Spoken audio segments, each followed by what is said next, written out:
What's up, 2K crew? Yes, it is that time of the week again. It is podcast time. And as you can see across the desk from me is the one, the only, Kyle, 2K's Kaler. Good to have you back, brother. What up? How's it going? Much better. Much better. Everyone in the house is feeling a lot better. We've kind of kicked that shit to the curb. Good. So we're past that, and it's, what is it? What do they say? It's all green pastures from here, so... definitely looking forward to everything getting back to normal. But anyway, 2K crew, what is up, man? We've had some kick-ass football this weekend. Had some real kick-ass football. I mean, even Saturday, even into today with the NFL, Lions, congratulations, getting off the fucking schneid. Yes. Attaboy. In a game that looked like they were going to Lion again. Yeah, I mean, another week of Dan Campbell, who I've kind of praised Yeah, this season. so have I. And then some of the decision making on his part the last couple of weeks has been like, What are you thinking? Are we watching the same game as you? Because Yes. that is utterly ridiculous. they decided to go for it with 3 minutes to go in the game. Their defense had With a been strip sack. and their defense had been pretty solid today. Yeah, It wasn't like yeah. they were giving up a lot. Vikings very mediocre offense. I mean, not anything high powering. punt that ball away and make them have to, especially without Thielen for 3/4 of the game. Yes, make them have to, go the distance of the field. Instead, you turn the ball over on downs, and you go for it with a very. I mean, their defense was a lot better today than their offense, because their offense has been pretty consistently shitty all season. Yeah. And again, without Dalvin Cook as well. Yeah. So. And they go for it. They put the ball in Goff's hands, let him try to throw for it. Obviously, they don't Comes get it. out of his hand. Yeah, and they turn it over. But hey, Jared Goff got the ball back. Yeah, he did. He did. Drove the ball down the field, and kudos to them. Yeah. MCDC is no longer winless, ladies and gentlemen. So, I mean, now it's like, all right, as a Lions fan, do you actually want to win games? Or do you want that number 1 draft pick? I think you want that number 1 draft pick. I mean, I think at this point, now, if this was week 5 or 6, then yeah, go for it. Go for it. I mean, but at this point in time, with as late in the schedule as it is, even though this is the longest football season in history so far, but yeah, I think. But that would be a total Lions thing to do, is to win too many games and get out of that number 1 draft pick slot. And if there's any team that can fuck that up, it's going to be them. It is. And when you look at their schedule, they have some games that they can win. I mean, they play Denver next week. Denver's been very kind of inconsistent. They have the Falcons yet. And the Falcons have been pretty bad. Falcons are so weird. And then, probably other games. I'm looking here. They got the Cardinals. Don't think they stand a chance there. The Packers again. No. Seahawks have been very inconsistent, but they had a big win today. Yeah, out of nowhere. A big goal line stand. Fourth and goal with time expiring. And your boy Jimmy G just couldn't get it done. Do not say my boy, because we know how I feel about that. Not good. He's not a good quarterback. No. He's serviceable, but you're never going to win anything with him. I totally agree. Well, 2K Crew, now that we've got your attention, and I know most of you all are Lions fans, why don't you, if you're listening on the podcast side, happy Tuesday, and why don't you go ahead and give us a follow and give us a like, drop a comment on this, as it'll help the show out. And if you're on the YouTube side, I do see a few of you in here watching live, or if you're watching the replay, go ahead and hit that subscribe button, hit the like button, drop a comment, and we'll feature you on the show here tonight. And let's get a conversation started, because we've got some awesome shit going today. And I do want to apologize to all of you on the YouTubes. I updated my Mac and to the latest operating system, and now they've moved some of my graphics. So it's not going to be as fancy today, but you know what? The content is the fancy part, not the graphics. So, well, 2Ks, you are your outfit is kind of alluding to what we're going to be talking about mostly tonight, and that is your Michigan Wolverines having a big win in the Big Ten championship, bringing home Harbaugh's first Big Ten title. And placing them as of today, what was it? At noon today, they did the college football reveal, and it pretty much wasn't a big discrepancy as who was going to get in. I mean, I think if you talk to anybody, they're going to have Michigan, Bama, Georgia, and Cincy, just because of what happened yesterday. So it was just a matter of who's going to be in that number 1 slot. So I think everyone was kind of in agreement that Cincy was going to slide into that 4 spot. Georgia was pretty much probably going to slide into that 3 spot. So it's like, all right, is it going to be Michigan or Alabama for that number 1 spot? And Michigan did have a very convincing case as to why they should be that number 1 slate there. But the committee did give it to Bama after a big win over Georgia. I think it wasn't the fact that Georgia won; it's just by how much, and obviously the score. Where Georgia's been touted as this, this world beater, all-time great defense, and to say that the Tide have been inconsistent and not really the powerhouse teams that we've seen from Saban here lately, it was kind of matching up to where we weren't going to get a whole lot of scoring. So I think that was kind of the biggest takeaway I got from games yesterday.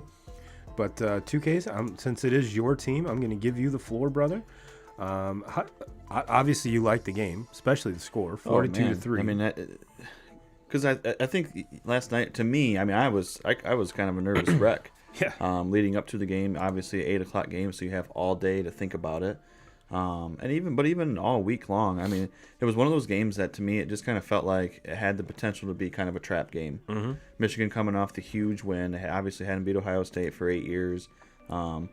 That's been the story of Harbaugh's tenure. There is they haven't, can't beat the rivals, can't beat the ranked opponents.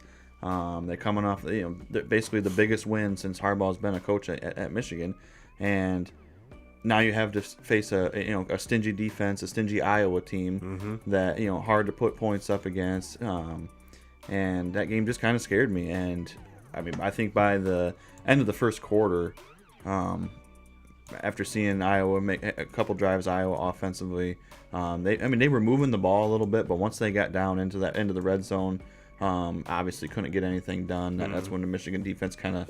That's where Michigan's really at their best. I mean, I think you can move the ball on them a little bit, but it's when you get down there in that red zone, can you turn, right. Can you not just settle for field goals? Can you get, touchdowns to be able to keep up with them? And obviously, after about the first quarter of that game, you could see that Iowa probably was not gonna be able to put up very many points. And as long as Michigan could put a couple more drives together, get in somewhere in the upper 20s, there was no way that Iowa was gonna play with them. And then they go off for to 42. And it was they did what they needed to do. Now you move on. As far as the rankings go for this, look, I think it's complete bullshit that they're not number one. I don't know how you get jumped. I know what Alabama did, and they beat the shit out of Georgia, and that's great. But how do you get jumped when you win 42-3 in your conference championship? Mm-hmm. Not and not just a normal conference championship. It's the Big Ten's conference championship game. And I get it that it was Iowa that they were playing, and there's probably 3 other teams in the Big Ten that are possibly maybe better than Iowa.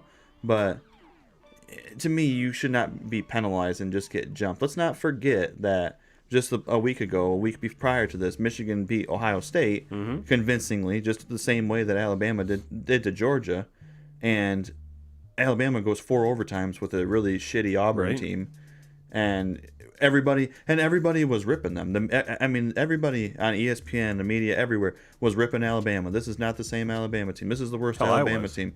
Everybody was, and they come back out. They play. They obviously played the best game of their season, but now everybody's got them as the favorite because of one game, and and I'm just as guilty as anybody. Kind of going to change the subject to Georgia.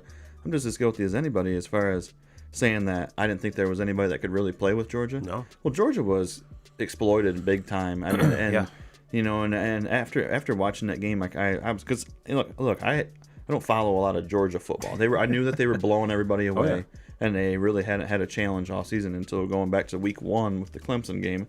But and we saw what the type of team Clemson ended up being. They didn't play anybody all year. I think so many people are so convinced that the SEC is the best conference in college football. And look, at the top, they probably are. Look, you got Alabama, you got Georgia. Over the years, LSU is normally better than what they are. So they got those top heavy teams. But when you start getting to the middle of that pack and below, there's a lot of weeks where you're just going to blow the doors off them. Yeah. In the Big Ten, you might have about 2 teams total on your schedule that you think going into it, we can beat the shit out of them. The rest of them are all legit. Yes, and they're all super legit. And then when I look at the Michigan, Alabama, they obviously have. Look, I can keep going for hours on this conversation because it does piss me off, but they obviously have one loss. Michigan with the loss to Michigan State this year, and Alabama with the loss to Texas A&M. In my opinion, that the loss that Michigan, I think Michigan State's a way better team. I think Michigan State and Texas A&M, if they play against each other, Michigan State dog walks them. I truly believe that they do. And I mean, you don't hear me say very much good about Michigan State ever, and I think they were a good football team. Defensively, they were challenged. They were challenged as far as being able to, defend the pass. They were exploited by Ohio State big time. Oh yeah. But offensively, I put them up against about anybody in the nation. They can put points up. They have, at running, they have maybe the best running back in the nation. They got threats. They have 2 or 3 different threats at receiver. They are solid on offense. But so, I mean, to me, that loss that Michigan had to them, it was on the road. You know, so I don't know. And maybe there is a little bit of biasness into it, but to me, with the biasness that I have is not anywhere close to what college football and what they have for the SEC, because that's the bottom line to this is, and regardless of what happened, where they put Michigan and where they put Alabama, they were not going to match up Alabama and Georgia in the semifinal to play a rematch. It was not going to happen. Even though they said, no, that's not what we were doing. That wasn't even close to what we were thinking. I was like, you are full of shit. No, and if they would have decided to put Michigan at number 1, they would have put Georgia at 4 and Cincinnati at 3. Oh, yeah. And there's nobody could tell me otherwise, because there's no way that they're going to want these two SEC teams to knock each other out and not have, and the possibility of SEC school not being able to be there. So or having them both be there at the end. Yes. Yeah. And in my opinion, it's where they're at 1 through 4 is, I don't know. To me, it's just get in, because you're going to have to play 2 games regardless. And yes, is there a kind of a striking difference between all 4 of these teams? Sure. And what did you say the opening lines were? I know that I was looking at the Cincinnati, Alabama was 13.5. That's a lot of points. Yeah, that's a lot of points. And to me, the Michigan is the underdog against Georgia by 7.5, and I think that's a lot of points in that game. I would, definitely give me both the dogs and the points for either of those games. And but to me, you're in. You have to play 2 games regardless. Would it be a little bit? Would the road to the finals be a little bit easier if a Michigan was playing Cincinnati rather than Georgia? I think so. I think so, but just the fact of these games aren't going to be played until New Year's Eve. So you have almost a month prep time. So is it, I don't know. Yes, there is some bragging rights. There is some swag going in saying you're the number 1 team in the nation going into the playoffs. You're the number 1 team. But at the end, what it matters is you're the number 1 team at the end. Not at the beginning of the playoffs. So seeding wise, yes, it obviously you always want to be the number 1 seed, because you play the worst seed that's out there. So 1v4, 2v3. So getting in, I think, is the key. I wouldn't, if I was a player or a coach or anything else, I wouldn't be bothered by the fact where you slate me in 1 through 4. But yeah, it was. Let's talk about some of the stats too, Case. Let's talk about some of the stats. Obviously, it was a 42-3 Michigan win, and McNamara goes 16 for 24, 169 yards, a touchdown and a pick. Edwards goes 1 for 1, 75 yards and a touch. That was a hell of a throw. Yeah, that was a hell of a throw. Yeah, we kind of saw Harbaugh and that crew just kind of pull out all the stops and be like, you know what, this game's fucking done now. We're not even gonna let you hang around. We're just gonna take this, ram it down your throat right now. Game over. Let's go home. And that was pretty much, in my opinion, what he did. He's like, you know what, fuck this. We're not doing it. McCarthy goes 1 for 3 for 6 yards and a pick. On the other side, Petrus goes 9 for 22 for 137 yards. Padilla came in later in the game, 10 for 15 for 38 yards and a pick. Obviously, there wasn't any touchdowns scored by Iowa, but Blake Corum, 5 rushes, 74 yards. Haskins, 17 carries for 56 yards. On the other side, Williams goes 12 carries, 56 yards. Goodson, 18 carries, 50 yards. And on the receiving side, Wilson, there was 2 receivers have 3 catches. Haskins and Edwards, both those out of the backfield. And spread the ball around quite a lot. There was 1, 2, 3, 4, 5, 6, 7, 8, 9. Looks like 10 different receivers. Like I said, the 2 backs had 3 catches apiece. On Iowa side, Laporta goes 6 catches, 62 yards. Jones 2 catches for 41 yards.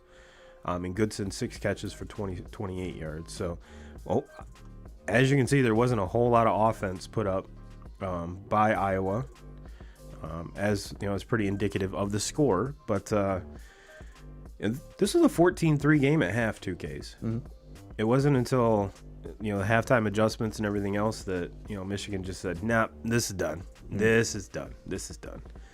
This is done." So let's switch from there and let's dive into the Georgia-Bama game, and then we can kind of compare everything, and because Michigan is playing Georgia, so let's talk about that after we're done here. Stetson Bennett, it was a 41-24 game, and it seemed like this game was, well, at half was a 4-point game. And then it was, again, halftime adjustments. Saban comes out and says, "You know what? Watch this. Fuck you. Mm-hmm. This is what we're going to do. Screw you and that number one all-time great defense. I got guys. I got guys, and this is what they're going to do." Stetson Bennett, 18 for 40, 269 yards. 2 touchdowns and 3 interceptions. That was the Achilles heel of this whole game, was just the miscues, the interceptions, the turnovers. They have Mac Jones listed on the Alabama passing here, 2Ks on ESPN. I really don't think it's Mac Jones. No, I think you're looking at a different game too, because of your stats on Bennett are off too. You're behind. Let me thank you, Google, for bringing this one up. Yeah, I'm sorry. That was October 17th, 2020. So let's go to December 4th, 2021 here. Let's go to this box score. Sorry about that. Well, Bennett still threw 2 picks. Yep. So, but he on this game, he goes 29 of 48, 340, 3 touchdowns, and 2 interceptions. Bryce Young, 26 for 44, 421, 3 touchdowns. And I think that performance 2Ks kind of solidified Mr. Young as a Heisman winner. You're on the biggest stage of the season thus far, and you have quite possibly your best performance of his short career. So I think that pretty much slid him in there. Yeah, so, I went on my rant last week for Haskins, Haskins for Heisman, and I was going off on a limb saying if he can go, not necessarily have the 5 touchdown game that he had against Ohio State, but score 2 or 3 touchdowns. Yeah. And obviously, I wasn't expecting Bryce Young to throw for 400 plus. Nobody did. And all that. So yeah, when he goes out there yesterday in this game, the biggest game of the season, and throws for over 400 yards and 3 touchdowns. Yeah, the Heisman's his. And no picks. Yeah, there's no argument there. He just won the Heisman in one game. Yeah, and this game was, kind of getting back to the score, this game was won before half. Yeah. I mean, this was 24-17 going into half, and Bama just came out and said, "You know what, this is our game. Go home. Cook for Georgia had 11 carries for 38 yards. Robinson Jr. for Bama, 16 carries, 55 yards. Bowers, and is this the kid I'm thinking of? I'm almost positive. Yeah. This Bowers kid for Georgia is fucking legit. Mm-hmm. He's a monster. 10 catches, 139 yards, and a touchdown. Williams on the other side goes 7 catches, 184 yards, and 2 touchdowns. But no, that Bowers kid is a freshman, and to me he was the standout of the entire game, because Bama's defense did not have an answer for him at all, and yeah, it was very shocking to see especially in this game have a freshman step up like this and just dominate. But let's see, What really pissed me off about this game, 2K, is it was on the same time as the Cincinnati game. Houston. And it's like, all right, obviously, Cincinnati doesn't get enough love in most people's eyes to begin with. Yes, they play in a lesser conference. Yes, we know the spiel. We know the spiel. But when it comes down to it, they're the only undefeated team, and their conference title game is the same exact time as Bama, Georgia, and I would love to see what the ratings were for those two in comparison to one another, because I have a feeling it was leaning quite heavily towards the Georgia Bama game as compared to the Cincy Houston game. But no, I do think that if going into this Michigan matchup, obviously it's going to be the biggest storyline is going to be 2K's this Michigan defense against this Georgia offense, because we all kind of knew going in that if this is going to come into it, like especially like the Bama game, if it's a shootout, you have to lean towards Bama. Mm-hmm. Their offense is much more explosive. Mm-hmm. It seems like they can score any different ways.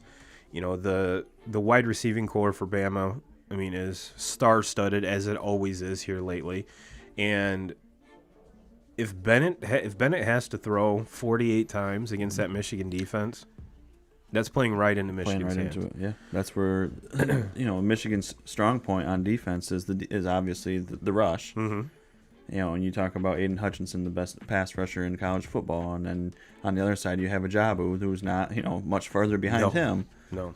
And if you can force Georgia to have to throw the ball, kind of like where in the Ohio State game where you make that very predictable. Look, we know that Ohio State's going to throw the ball anyways because they have obviously the 3 NFL caliber receivers. Yeah. But when it's predictable and in the back of your head that they're not going to be running in this situation, and you can just all out, go. That's when if they can get into that situation and maybe get ahead a little bit in the beginning and force Georgia to have to throw the football, kind of like what happened last night, where they're trailing and they got to start throwing. And we saw it last night. Alabama's defense was able to kind of tee off on him, and under pressure, Stetson Bennett is half of the quarterback of what he is when he's not being pressured. Oh, sure. And it led to the 2 interceptions, one of them being a pick six. That's to me is what is going to be the main factor of this Michigan game is can Michigan jump out and get a lead and then force them to have to play this style. And like I mentioned, Bennett goes for 340 combined. 1, 2, 3, 4, 5. 5 dudes from Georgia combined for 109 yards rushing. 3 Bama running backs account for 115 yards. It really isn't, this isn't a Bama team that's built, like with Najee Harris or any of the star-studded backs that Saban has had here recently. I mean, you've got that wide receiving core that's just fucking nasty, and a guy that can sling it in Bryce Young. Not to say Mac Jones couldn't, but when you got a stud in the backfield like a Najee Harris, of course you're going to feed him. And when there's not that threat of that one guy, you're in 115 yards. Let's see, they had 26 carries. Georgia had 30. So even at 30 carries, 109 yards, that's 3, a little over 3 yards a rush, which isn't horrible. But getting back to the point where the score was indicative, like they had to throw the ball, they had to, and it's going to be interesting to see how those the Michigan's defense decides to getting back to what you said, pressure Bennett. How are it's not going out on any type of limb to say that Michigan's defense is far superior than Alabama's. In the way Georgia played yesterday, it's not outlandish to say that Michigan's defense is far superior to Georgia's, even though Georgia's defense has gotten, that. Even the dogs agree with me. They were vaunted as this, world beater, greatest of all time defense. And where was it at last night? I mean, if you would have told me that in this matchup, Georgia's that defensive line is not going to have 1 sack in the game, I'd say, yeah, you're crazy. Yeah. There's no way. Especially after we watched Auburn and the pressure that Auburn was able to get on Bryce Young. Bryce Young was not comfortable one bit that entire game. I mean, basically almost went 3 quarters and he wasn't even able to get a touchdown on the board. No. And so now, and then that's why everybody was picking Georgia. I was picking I was too. Georgia on that because I thought there's no way that Bryce Young's going to have. Look, Bryce Young's going to make plays because He's Bryce Young. Yeah, he's one of the best players in the nation, and obviously, I think here in a couple more days, we're going to find out that he is the best player in the nation when he wins the Heisman. But so he's going to make plays, but this defensive line, where was it at? And a lot of the stuff I was watching today, they were ripping on the Georgia secondary. Well, it's hard to put blame on the secondary when the defensive line's not getting any pressure, and Bryce Young basically can sit back there and he has all day to throw, and he's comfortable because there's no pressure. And so, I mean, they made it look easy for him. So to me, the Georgia defense was just a huge disappointment because It was. for the whole season. I mean, that's been the story of them. Nobody's really talking about how high powered of an offense they have. They have a very consistent offense, and they've been good enough and have done exactly what they need to do all season long. But just for the defense to not show up in the biggest game of the season against a rival opponent, against an opponent that has got the best of you. I mean, like, this is the same argument that can be made for Harbaugh not being able to beat Ohio State. Absolutely. Kirby Smart can't beat Saban. He can't beat Alabama. I mean, and that's the, and so in the biggest game where your team has dominated all season long, you don't even show up. You don't even show up in that game, and I think it was just a major disappointment, on Georgia. And in all honesty, kind of watching those rankings come out today, if Georgia would have moved all the way down to 4, it wouldn't have shocked me. It would not have shocked me at all. Half of me sitting here, watching that game last night. It almost looked like Kirby Smart was like, you know what? I don't want to show my hand. Yeah. Which to me is dumb. Super dumb. Which is dumb. I mean, it's like, it looked like the team was playing like, all right, we're only going to show you half of what we can do. We're not going to show you the exotics. We're not going to show you what's got us here to this point. And for, the first half, I mean, it was 24-17. It wasn't out of reach. But then the second half, they scored 7 points in the second half. Yeah. And I've heard a couple other commentators kind of go down this road, but I mean, come on. It's to me that if that is indeed what happened, that's one of the stupidest coaching moves I've ever heard of in my life. Yeah. And it's times like that when you're trying to be too fancy, when you're trying to, because I'm not going to say it's impossible, but it's damn near impossible to try to out-scheme Nick Saban. But when you're doing cutesy shit like that, that's the time when you get players hurt. You get them out of their comfort zone because they haven't played that way the entire season or their entire lives probably. So why risk it? You know what I mean? So in just his coaching pedigree leading up to that, I gotta call bullshit on it. Yeah, I can't. I gotta call bullshit on I can't see it, and that's been the biggest knock on Kirby Smart is he hasn't been able to beat Saban. I mean, it's like I just said, it's the same story with Harbaugh. Obviously, a little bit more spotlight on Harbaugh throughout. Sure. Obviously come from the NFL, coming back to his his alma mater, and coaching for Michigan, and then for the first few years. Had a hard time keeping his mouth shut. Yep. Obviously, the trips to Rome in the off season, and just was constantly in the spotlight. And then at the same time would come back and wasn't able to beat his biggest rivals, let alone compete for a conference championship. And finally this year, it seems like that fire was back, but he wasn't all over. As far as on TV, you weren't seeing him. He wasn't running his lips on Twitter and stuff like that. Kind of just was quiet and went about their business, and now has his team playing the best that they've ever played under him. And at the biggest and best time. Yeah, and the biggest and best got time. hot at the right time. The only thing that really makes me upset with this whole thing is now we have to wait a month. Yeah, it's like let's roll the footballs out and Michigan's riding a hot hand and right play now. Georgia next week. In my opinion, let's go. You got all the momentum in the fucking world. Yes, let's just go. And unfortunately, now there's going to be almost a month that you wait, and Michigan, who's I think is the hottest team in football or in college football right now, without a doubt, has to wait. And then Georgia should be, they should be the most pissed off team in all of college football now. They were embarrassed by Alabama, and if they're, they should come. And then now they have 25, 26 days to prepare. they ought to come out in this game with some. I mean, because that defense was embarrassed last night, and to me, they should be the most pissed off team, and that's for me as a Michigan fan, knowing that we have to play against this. Look, I think Michigan is just as talented. I think Michigan is just as good as this Georgia team. What scares me a little bit is obviously the time off, and Michigan's not going to be that same hot team that they are right now. Mm-hmm. And then the fact that the media, I think, is going to blow up on Georgia these next few days and kind of give that rat poison that Nick Saban had been talking about, all week long, and kind of, feed Georgia to the point where they're going to come out with a vengeance, because they're going to want this rematch with Alabama again. 100%. And let's do our due diligence here. Let's kind of break down the Cincinnati-Houston game. Ended up being 35-20. And what was weird about this is, yes, it's a lesser conference, but couldn't they get these cats a neutral site to play their conference title game in?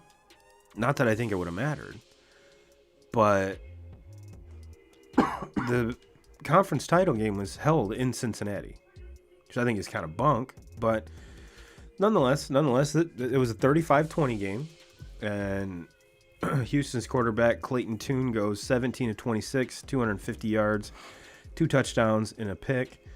Elton McCaskill, 13 carries, 39 yards.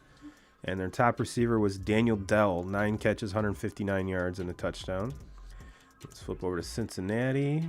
Desmond Ridder, 11 for 17, 190, three touchdowns, no picks.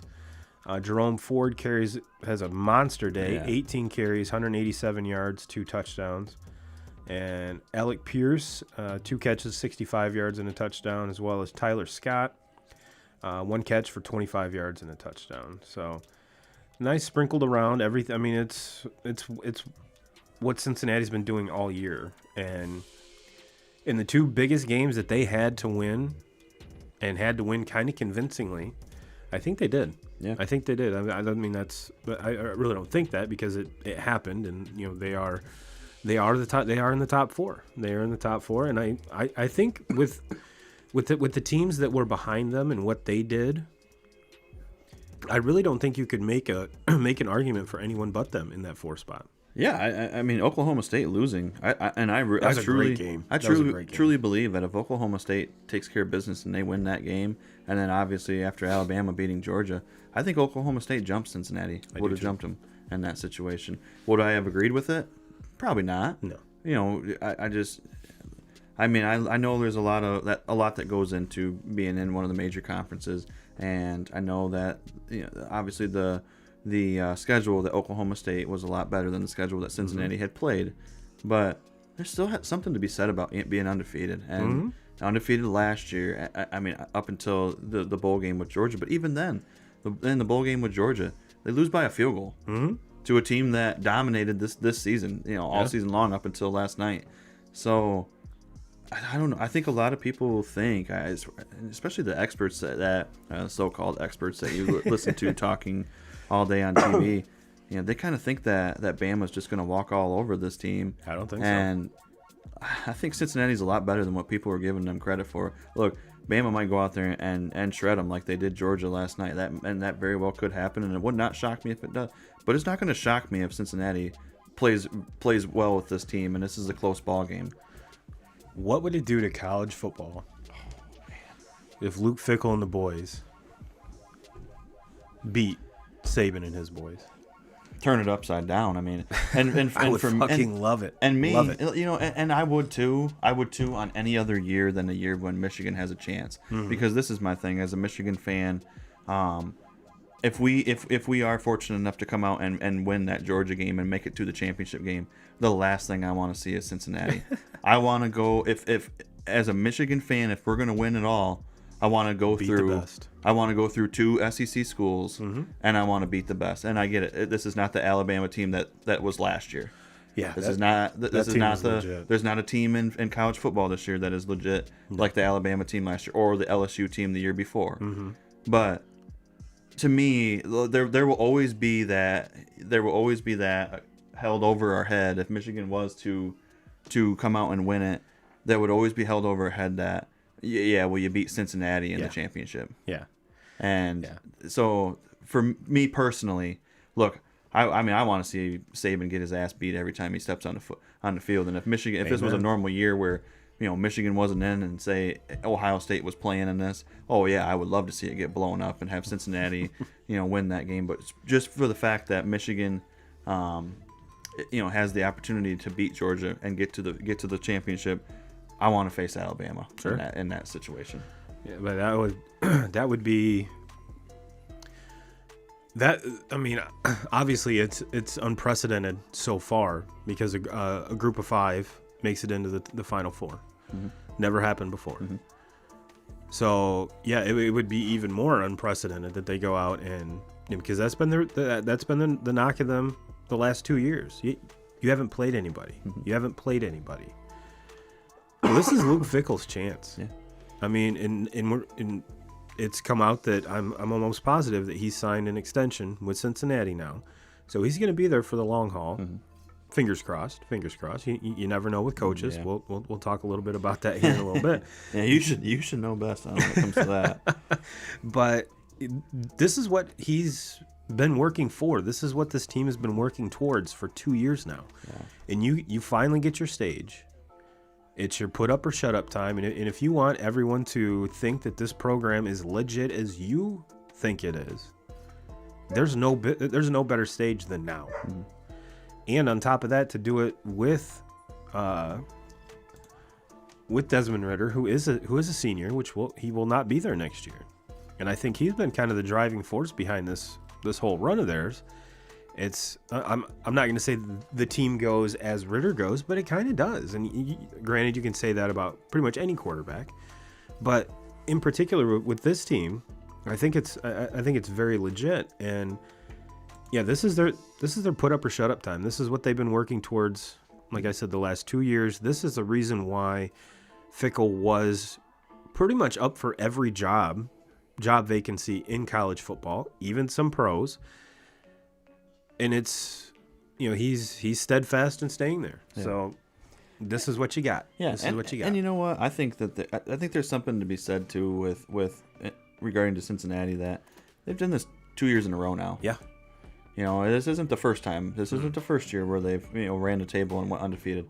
And they went through Notre Dame. Mm-hmm. Notre Dame is a team that we were talking about if something ended was up at 5. If things were to blow up and multiple teams lose, or even Georgia win that game, and that obviously would have booted Alabama out of it, out of the 4. I think Notre Dame was that next team to kind of step in, especially with Oklahoma State going down. Yep.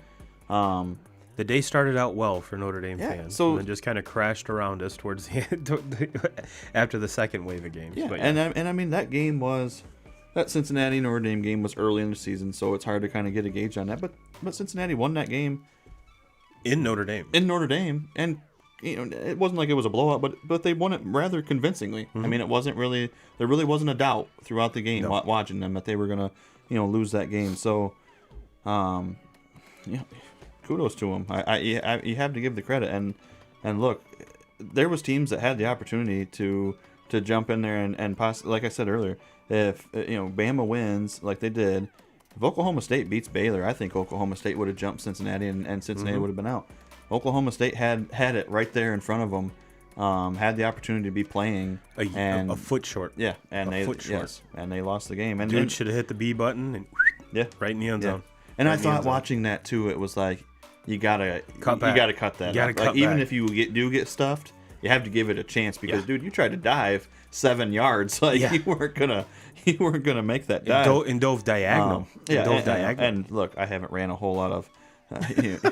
Have never played much running back in my career, so who the fuck am I to talk? But just sitting there watching it, I was like, you gotta at least try to turn that back up and take your chance one-on-one with that guy, instead of taking it to the sideline and trying to make a heroic dive for the pylon. Yeah, my running back career is about as extensive as yours. However, I have played enough Madden to know when to hit that B button and just spin off it, and if big shout out to that Baylor corner, because I mean once that dude cut it outside, I'm like, this game's over. Yeah, this game's over. and he took he had the closing speed and the perfect angle. And oh my God, what a heartbreaker! But in a Baylor team that their freshman quarterback, I think that was his second start ever. You talk about someone that looked comfortable, unrattled from the start, composed. Baylor led that whole game. I mean, in all honesty, like I get it. It came down to the 1 yard line, and obviously it was like a 28-point lead short. But I stopped watching Oklahoma it. State lost this game. I mean, they lost. They didn't deserve to win this game. If Oklahoma State would have, and say that kid's able to make that dive and he's able to touch the pylon and win that game, Oklahoma State would have been a squeak. I mean, like they didn't deserve it. They were outplayed for 3.5 quarters of that game. Yeah. So. Yeah, it at one point it was like a 28-point lead or some shit. Mm-hmm. Like I legit went in the house and was doing something else. Like I was like, fuck, this game's over. This game sucks. This game's over. Well, it didn't suck because I took Baylor. Oh. And the under. Yeah. Both of them hit, which was a great start to my day. However, I took more dogs than I probably should have, and ended up giving all of that back. So. Yeah, I got to be honest with you. My gambling completely sucked yesterday because I picked Oklahoma State. I picked Georgia. I did too. I picked Houston with the points, and that obviously didn't happen. The only one I got right was Michigan. I took Michigan in the point and to cover that, and they obviously did. I took the points and the under, both of which died. Mm. Oh, now that I'm looking at it, I would have got the Pittsburgh game right too. Obviously, I didn't watch that game because nobody gives a fuck about the ACC, and unless you're talking about basketball, and it was at the same time as the Michigan game. So but I did have Pittsburgh. I did have Pittsburgh winning that. So that was them in Wake Forest, right? Yep. Pitt ended up winning that. Yep. Yeah, pretty convincingly, 45-21. I think I took Wake on that one too. So yeah, my heater was short lived. My heater was very short lived. But no, I'm super looking for. I mean, everything kind of played out as most people thought, and if you all of the shows leading up to the Georgia-Bama game, the reason I took Georgia wasn't just because they were favored, wasn't because I thought they were the better team. There was so much money going towards the Bama side. They're like, oh fuck, you're giving me Nick Saban and 6.5 points. Mm-hmm. And it was like a stretch of 90 some games that was snapped with Bama being favored. And I was like, it felt to me like it was almost one of those games where there was too much money on Bama. Even though they were the favorite, they were the underdog, everyone's money was going just because A, the amount of points, 6.5. And B, just I think it was just the simple fact that when's the last been 90 some games where they've been they've been favored in 90 plus games in a row. So I think that was just kind of the allure. It's like, all right, and it was one of those times the public was right, the money was right, and I don't know, if even going back in time and saying, I probably still would do the same thing, just because that those two teams leading, we've kind of talked about it, and I don't know, I still think that that game should have been closer, and Georgia should have won that game, should have won it, but that's why they play the game on the field and not on paper, 2Ks. All right. Well, we've kind of covered that, check that box. One thing I did want to do that, actually there's two things before I forget. Happy belated birthday, brother. Thank you. Dirty 30. Yeah. Welcome to the club. Yeah. Welcome to the club. I'm no longer in that club, so I just kind of passed the torch to you. So, and I did want to give a big shout out to the Lawton football team, making it to the Ford Field. They did come up short, but what a hell of a run! Yeah, what a hell of a run. And I know we don't cover high school sports probably as much as we should, but yeah, big shout out to them. Big shout out to them, and big shout out to my wife, Mrs. Turbo, for being the varsity cheerleader coach here at Marcellus. That's very cool. Very cool. Yeah, so it's big, like I said, big last couple weeks here. Big last couple weeks. But I'll talk a lot. I could talk a lot more about that. I get my little jab in real quick on the whole Lawton thing. Sure, Look, I sure. thought it was cool, them playing there, but as a Marcellus graduate, that obviously Lawton was a big rival of ours. Hey, maybe people will knock me for this. Maybe some people will agree me for this. I was not rooting for them. There's no way I'm going to sit there and root for Lawton any day in my life. Like, it's just not going to happen. I'm not taking anything away from these kids, but their season was awesome. I mean, awesome season. Being around here, you don't see that very often with schools, that are similar to the size of ours. Yeah. Obviously now they're, quite a bit bigger than what we are at Marcellus, but there was a lot of rivals. I have friends that are from Lawton, people that I consider myself, pretty close with. Obviously not as close now that we're older than what we were when we were, 18 years old, but I ain't rooting for them fuckers.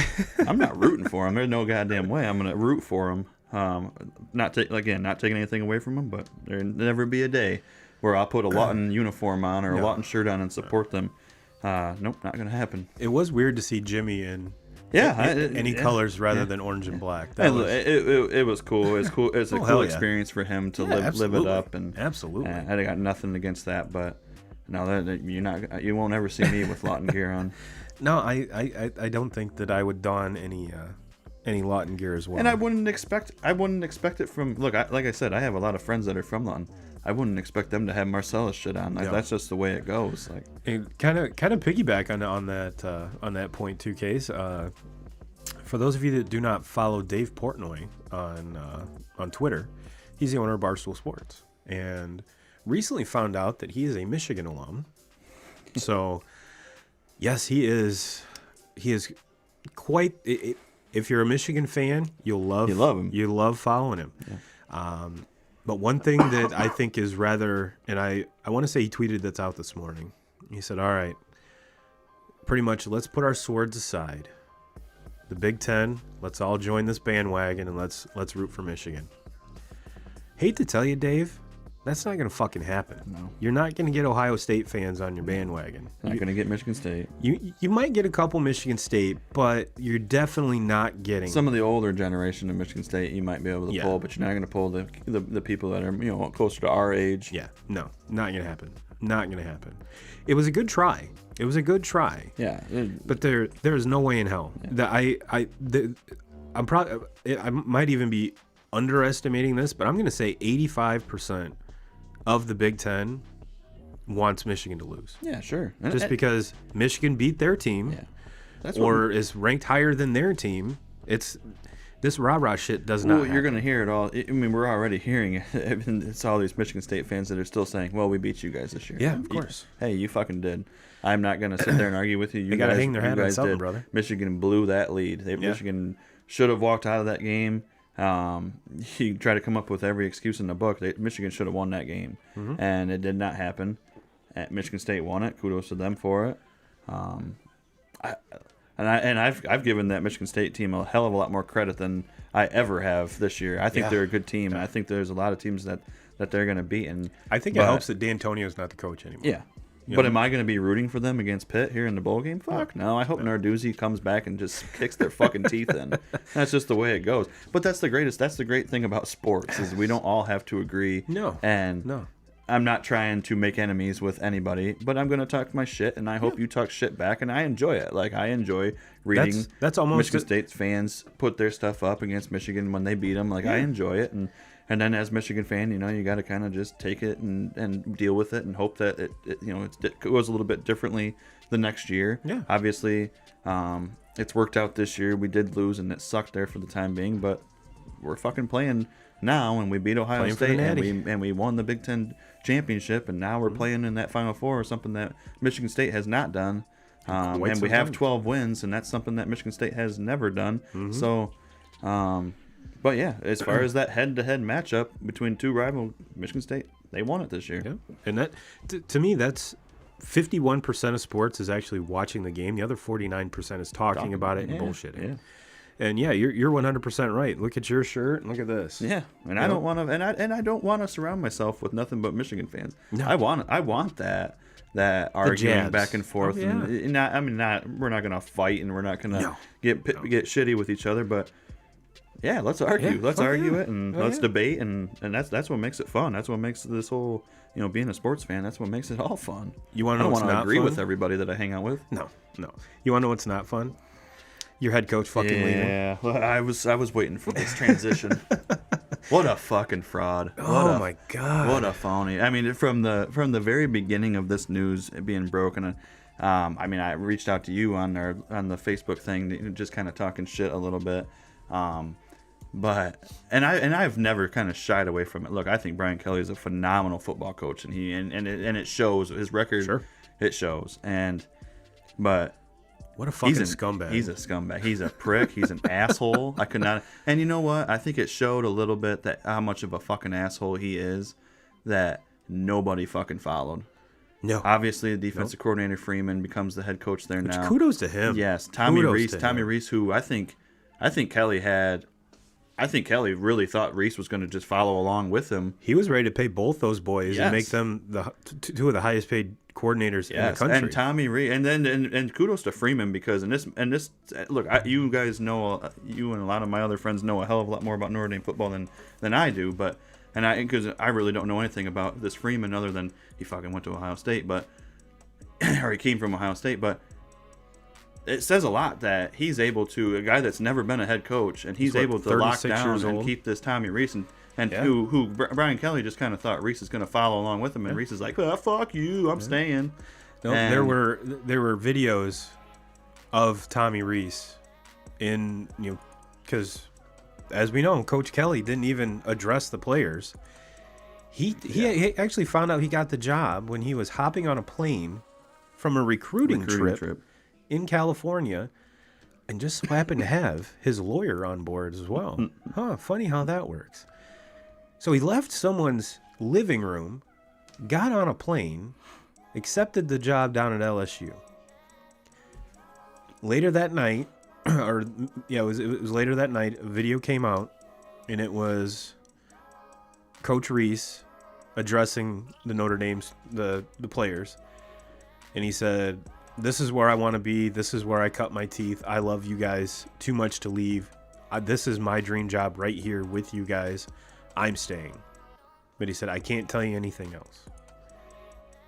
And there's some Notre Dame faithful that hate this hire too, Case.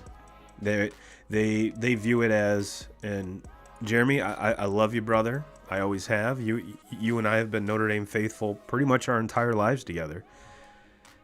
And one of the biggest arguments is Notre Dame is not where you cut your teeth as a first-time head coach, which I get. My only thing is, if you watch the video of the strength coach introducing the new head coach, those kids want to run through a fucking brick wall for this dude. And to not completely destroy Kelly was there for 12 years? It was, he's the winningest coach in Notre Dame history. The only thing that is off of his resume so far is that natty. Did he kind of reach his ceiling at Notre Dame? Some say yes. I don't think so. I think if he would have stayed, I think he would have had a very good chance, especially with these recruiting classes that are coming in. And with those recruiting classes that are coming in, and with the transfer portal the way that it is now, you almost had to either promote Reese or Freeman to take that job, to keep those recruits, keep everybody on campus. Like you said, with the transfer portal, which is such a big deal now, it's not even so much as, obviously the recruiting is very important to where, Freeman can get out and get his staff and they can get to recruiting right now. That's a big deal, but it's also having someone that these players that are already there are familiar with, to make sure that they stay. Because obviously when you go through a coaching change, look, they're probably still going to have guys that are transferring out of there because of the coaching change. Maybe it's who knows, but it's important to get somebody locked in there and that can hold these kids and not allow them to get out the door. Because Notre Dame, for the last I don't know how many years, they're always in the top 10 as far as recruiting class. So absolutely. it's not about the kids that haven't even stepped foot on campus right now. It's probably more important to make sure that the kids that have already have the experience and been playing there, Especially with to make the- sure that we can lock them down. Especially as young as that team is, aside from Jack Cohen, we're going to return a lot of people. And, a lot of people. And transferring now, I think, you fill out one little piece of paperwork and you're in the portal and you're gone. So to where, in years, in the recent past, when you wanted to transfer, there was a whole thing. You had to sit out a year. There was a whole thing that went down. So that's where I think when these coaches were leaving, the universities, they had more time to kind of sit back and think, okay, let's wait for these bowl games to kind of play out. Then we can kind of look into who we want to bring in as a head coach. There was a possibility that maybe Fickle would have been a guy that you could have called. Campbell in Iowa State is another big name. You could have possibly pulled Urban Meyer. Urban Meyer never going to go there. The people that like he said it a few years ago that Notre Dame is a destination. It's his dream job. There's people in South Bend that would turn over in their fucking graves if that guy showed up in there to coach, and it would go against everything that Notre Dame stands for if that guy showed up there to coach, and he's going to be held to a completely different standard. Urban Meyer was so successful at Florida and Ohio State because there was no fucking standard. You could bring in whoever you wanted as long as they were good football players. You can bring them in. To where in this case, you can't just bring in. Notre Dame's the hardest college to recruit for because you can't just bring whoever you want. They have to have a certain SAT score. They have to have a certain they have to get ACT into the score. school. They have to have a certain So. No, Urban Meyer was never going to come, people. He's not going to be dipstick in girls' buttholes in South Bend. That's pretty much a guarantee. But no, I was extremely happy. Freeman was, especially after the news, and this is who I wanted. So I was completely happy. I'm ecstatic. I am excited to see what this dude can do. But he, then again, on the other hand, he's kind of unproven. But given the other possible choices, to me there wasn't even a question as to who to hire. We kind of showed it for me. Somebody, like I said earlier, it's not that I follow a lot of Notre Dame football, but the reaction of the players. When they announced it, just the reaction of them. To me, that kind of just says it right there. You have somebody that obviously the way that the players reacted, they obviously respect this guy. They love him. They trust this guy, and that's what they need the most right now. When a fucking phony that we watching jumps on a fucking plane and flies down to Louisiana and starts talking in this Western voice that he all of a sudden has when he's from Boston. I haven't even won any of my games yet. Shut your fucking mouth. Talking like that. Like, what a fucking tool. And I hope he fails. I hope he fails so fucking hard. And there's no way that I can. People say he'll be fired within 4 years. And the saddest thing is I think he's going to have success because he is going to be able to bring in whoever the hell he wants because it's going to be the SEC standard and complete opposite of where he was at in South Bend with Notre Dame. And so I don't. And look, he knows his football and. He's got 90 million reasons. He's won everywhere that he's went. And he's got 90 million reasons to be extremely happy. But just the way that everything was handled, and he shows back up. He calls all these kids in at 7 o'clock in the morning. Sends them a text message. Yeah, sends them a text.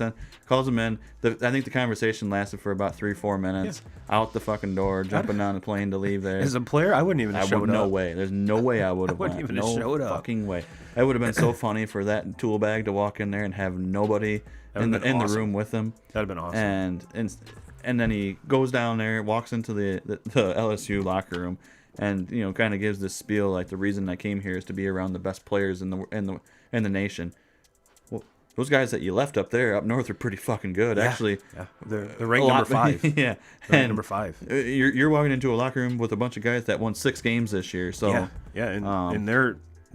I think the better players in the nation you left behind up there. Yeah, and another coach that's kind of in a bunch of turmoil is Ed Ogeron. Even though I love that dude, but I guess there's rumors after his divorce he's banging teenagers and all this other shit. And I'm like, kudos to you, man. Kudos to you. is just so. That dude is fucking disgusting. Like, what are these? I tell you what, man, I money walks, I guess. Yeah, that's true. And obviously some more big news. Lincoln Riley leaving Oklahoma, going to SC. And you talk about a good deal here, 2Ks. You talk about a great deal. In complete opposite of what happened to Coach Kelly. Lincoln Riley leaves. Obviously, he kind of did it a little bit better. I mean, obviously, Yeah. Oklahoma's out. They were not even in contention for the playoffs. He leaves, goes to an SC, to USC. Not only signs a $100 million contract, but USC buys not only his house, but his secondary house in Oklahoma for $500,000 over market value, and buys his like $6 million house in Southern California, and gives him and his family 24/7 private jet access. That is a baller ass fucking contract. Yeah. Whoever his agent is, big kudos to you. Kudos to you. Because, and that kind of leads me to case. We'll wrap it up on this point. At what point do the salaries of these head coaches start bringing pro NFL coaches back down to college? Yeah. I'm almost positive that John Gruden was the highest paid head coach. He signed it was like a $10 million a year contract. I think Belichick is like $6 million, somewhere in there. Obviously, Belichick probably deserves the $10 million a year more than Gruden, but that's neither here nor there. But at some point, you got to think like, hey, with the size of these contracts, and these college contracts are guaranteed 2Ks. And on top of that, and I could be wrong on this, and a better host would know this fact before just spouting it off, but I'm almost positive that the NFL coaches' salaries are in the salary cap. Whereas in college, guess who pays the head coach? Boosters, mostly. And there isn't a single college in this nation that does not have multi-million-dollar alums at any of them. All of them have them. So, we saw Mel Tucker, 90 some million dollar contract. We saw James Franklin, $90+ million contract. Coach Kelly, Lincoln Riley. It's only a matter of time before Saban gets paid more than those guys, if he doesn't already. I'm almost positive that, especially the Lincoln Riley contract, he makes more than Saban does. Probably makes more than Dabo does. So it just leads me to believe, with all this money flying around, and on top of that, I mean, even if you're a coach, you can get in on the name, image, and likeness shit. Even though they could previous to this, the rule change, but it seems to me like, granted, probably got to work a little harder, just because a college coach seems to work all year round. You're either recruiting, practicing, or playing. And when you're not practicing and playing, you're recruiting. If you're not recruiting, you're practicing and playing. So, it's probably a little bit more work, but you don't have free agents. Yeah. Well, I guess you can consider some of the transfer portal, I guess, free agents. Sure. You don't have to. You're not dealing with high-priced prima donnas. You actually do. There's a lot more rules in place when it comes to, even though the NCAA, most of those rules are absolutely ridiculous and retarded, they're there. So it's either going to force the hand of the NFL to pay these coaches more, or you're going to see.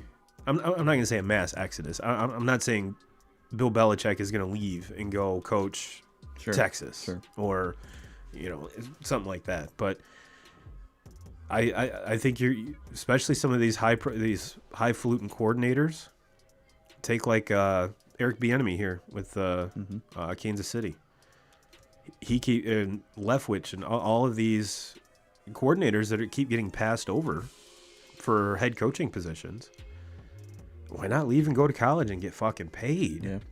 That's got to be an obvious resume booster there. and then once you find your niche, then go up there. No, I don't know, just kind of a thought, Yeah, But and I mean, kind of getting back to, just the two major names leaving. We've covered a lot of Brian Kelly, and not so much Lincoln Riley. I absolutely love the Lincoln Riley move for USC. and on top of that, his coordinators went with him pretty much his whole staff. That to me, went that with him. tells the difference between those two. Is I think Lincoln Riley, well, obviously with everybody following with, there's a lot of respect, and I think everybody really enjoys working with him and likes him. Most of his recruits to Oklahoma have decommitted because I think it's 2 weeks before the signing period now. They decommitted, and now they're committed to SC. Yeah, and then you have on the other side with Brian Kelly, where a lot of his staff doesn't follow him down there, but with Lincoln Riley, I think he's going to be. It's a great fit. I mean, Kelly goes down to LSU. He still has to compete with Saban with recruits. He's got to compete with, what Kiffin, Ole Miss. I mean, Ole Miss come on and kind of they're to me one of the biggest stories this year where they came. And as much as I dislike Kiffin, the guy can coach and the guy can recruit. So might not do everything the way by the law. Yeah, but whatever. That's a different story. Come on, man. He's cleaned his act up. But as far as for Lincoln Riley now, he's going to. I mean, they are. Look, they haven't been very good in recent years, and they've been trying to figure it out. None of those Pac-12 teams have been good. Yeah, and they've been trying to figure it out pretty much since Carroll left, and it's been a long time. But USC is still on the West Coast. They are still the school to go to. They're kind of they run it, and California is a very good recruiting state, and I think that Lincoln Riley is going to go in there. He's going from day one. He's going to be the best recruiter. He's going to have the best recruiting staff.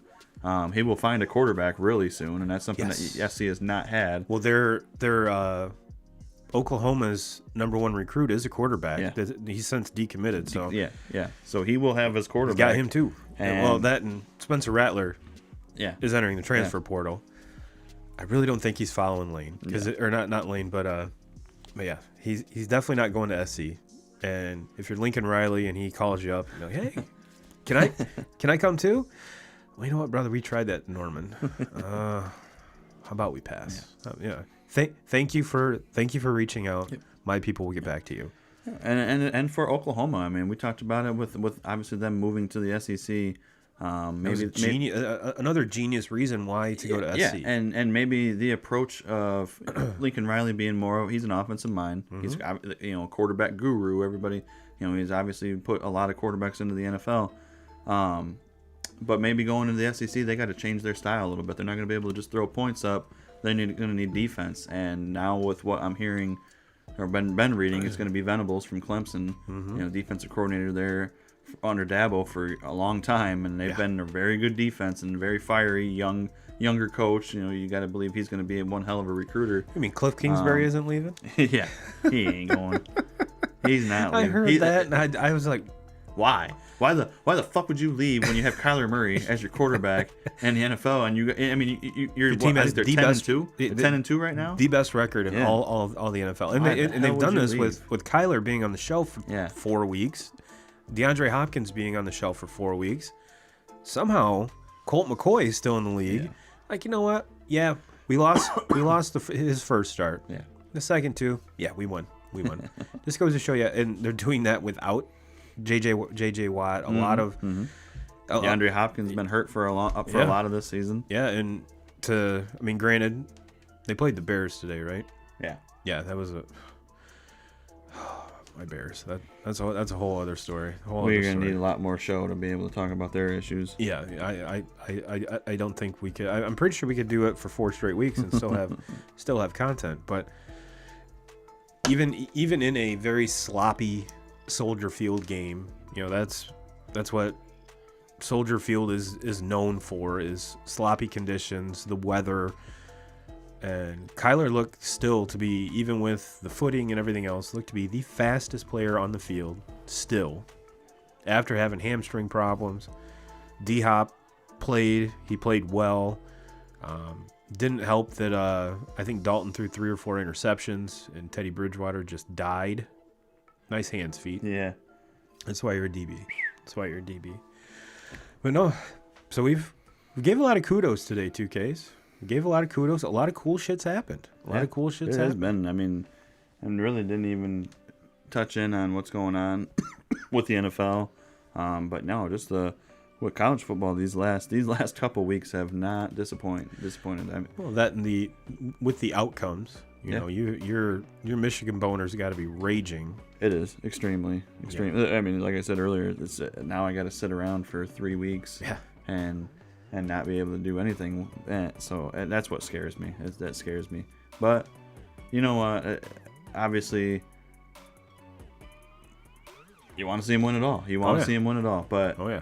man, this is a team that I haven't shied away from it over in this entire season. Like I just don't believe in them. I don't believe in them. Yep. And about 3-4 weeks ago, really after they took that shitty loss to Michigan State, they come back out the following week and just completely destroyed Indiana. And from that point on, there's barely been no looking back. And with the Ohio State win, we finally got over that hump. And then last night to just not even, I mean, just the game was do what they needed to do. They went out there and they just blew the doors off a team that they're way better than, and they did it. And it was convincing. They didn't leave anything out, any questions out there. No. Everybody knew after last night that this team is for real. This team belongs. They belong at number 1 or number 2. And there's no arguing that. What happens from this point on? These guys weren't ranked. They were not ranked when this season started. And last year it was just you could say that COVID played a factor, and obviously it did. And shutting down their season, but they shut it down because they just could not even compete. No. But like you and I talked last night, if you're gonna have a down season, might as well have it on a shortened season. And it was like, this is Harbaugh. He took a pay cut. This was his put up or shut up year. I really truly believe that if he would have come out and they would have won, realistically, I think when I looked at the schedule the first time this year, I thought, there's a good possibility Michigan only wins 6-7 games this year. I said they're an 8-win team. Yeah. And if that happens and they win 6 or 7 games and they lose to Michigan State and they lose to Ohio State and they play in some shitty 6 or 7 win bowl game, Harbaugh wouldn't have made it. He'd have been gone. Nope. I wholeheartedly agree with that. And then I think the biggest surprise out of it all is the defensive coordinator, which if you want to play a drinking game during a Michigan game, drink a beer every time they say where he's from. It's from Baltimore. John gave him to him. John is, man, you will be fucked up by the time that Michigan game's done. Yeah, don't worry about taking shots or taking a drink every time Harbaugh bends over and looks frustrated. No, just whenever the announcers talk about the DC and what's his last name? God damn it. Is it Campbell? I'm drawing a blank. Yeah, so am I. But regardless, the job that he's done is absolutely amazing. It is, and new offensive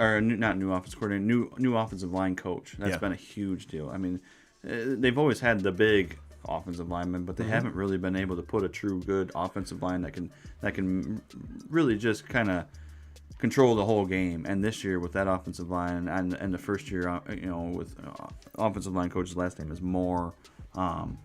He's just been this offensive line is so much better, and it's not just them; it's the tight ends. The tight ends block.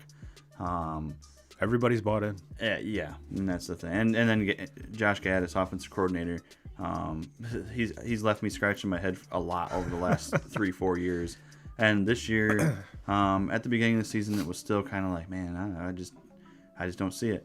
But I thought he called his best game of his career against Ohio State last week, and I thought he'd come back against let's not take anything away from how good Iowa's defense is. Their offense is bad, but their defense is very, very good. And I thought Gaddis called another flawless game. A couple drives where they kind of stalled out in the second quarter, and they didn't really do a whole lot. But like I said, very good defense. And they come out and they made their adjustments at halftime, and they come out in the third and fourth quarter and just completely blew the doors off of them. So kudos to that. But then a lot of the credit goes into just this is it just feels like a whole different mindset, a different culture, a different team. when they did blow it in the middle of the season against Michigan State and they blew that 16, 17 point lead, they blew that game. I think a lot of the Michigan teams of the past would have just folded right there. Yeah. And they would have probably done what they should have done and beat Indiana and beat Maryland, but I think they would have just folded. They would have lost to Penn State. They would have lost to Ohio State, and wouldn't have even been playing last night.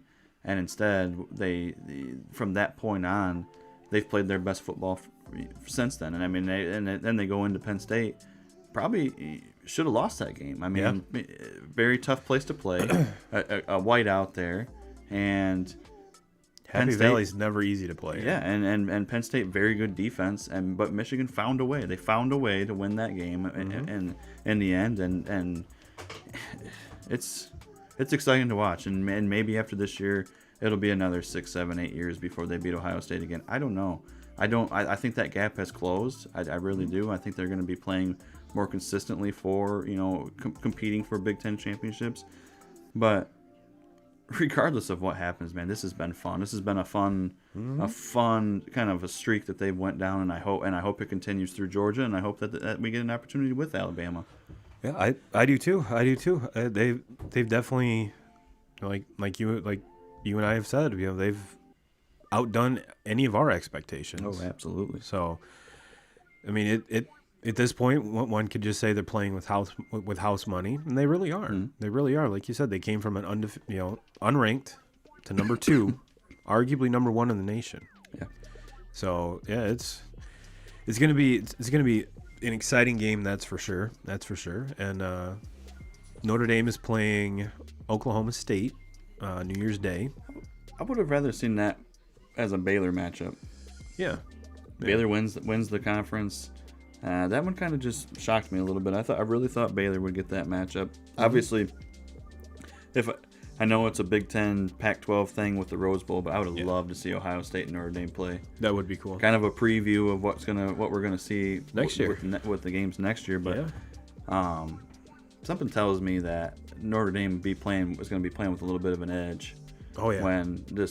For this bowl game, and then to go against a Ohio State team with obviously the offense that they have.